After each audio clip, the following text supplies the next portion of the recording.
विनायक चतुर्थी व्रत कथा। श्री गणेश चतुर्थी व्रत की पौराणिक कथा के अनुसार एक बार भगवान शिव तथा माता पार्वती नर्मदा नदी के किनारे बैठे थे। वहां माता पार्वती ने भगवान शिव से समय बिताने के लिए चौपड़ खेलने को कहा। शिव चौपड़ खेलने के लिए तैयार हो गए, परंतु इस खेल में हार जीत का फैसला कौन करेगा, यह प्रश्न उनके समक्ष उठा। तो भगवान शिव ने कुछ तिनके एकत्रित कर उसका एक पुतला बनाकर उसकी प्राण प्रतिष्ठा कर दी और पुतले से कहा, बेटा, हम चौपड़ खेलना चाहते हैं, परंतु हमारी हार जीत का फैसला करने वाला कोई नहीं है, इसीलिए तुम बताना कि हम दोनों में से कौन हारा और कौन जीता। इसके बाद भगवान शिव और माता पार्वती का चौपड़ खेल शुरू हो गया। यह खेल 3 बार खेला गया और संयोगवश तीनों बार माता पार्वती ही जीत गईं। खेल समाप्त होने के बाद बालक से हार जीत का फैसला करने के लिए कहा गया, तो वह बालक ने महादेव को विजयी बताया। यह सुनकर माता पार्वती क्रोधित हो गईं और क्रोध में उन्होंने बालक को लंगड़ा होने व कीचड़ में पड़े रहने का श्राप दे दिया। बालक ने माता पार्वती से माफी मांगी और कहा कि यह मुझसे अज्ञानतावश हुआ है, मैंने किसी द्वेष भाव से ऐसा नहीं किया।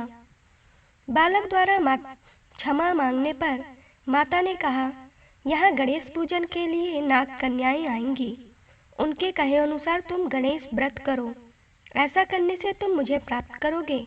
यह कहकर माता पार्वती शिव के साथ कैलाश पर्वत पर चली गईं। 1 वर्ष के बाद उस स्थान पर नाग कन्याएं आईं।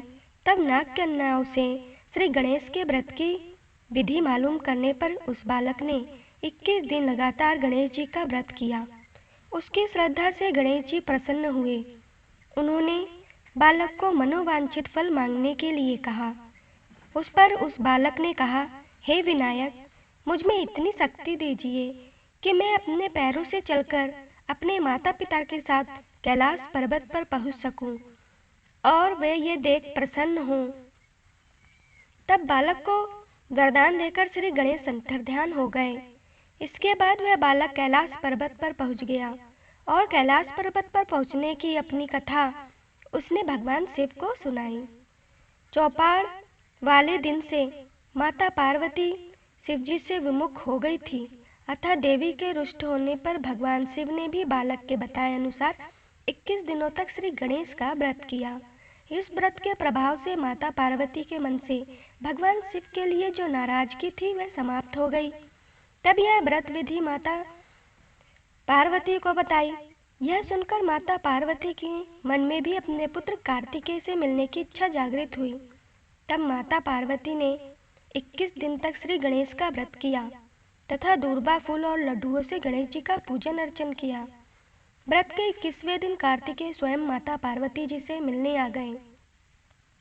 उस दिन से श्री गणेश चतुर्थी का यह व्रत समस्त कामनाओं की पूर्ति करने वाला व्रत माना जाता है। इस व्रत को करने से मनुष्य के सारे कष्ट दूर होकर मनुष्य को समस्त सुख सुविधाएं प्राप्त होती हैं।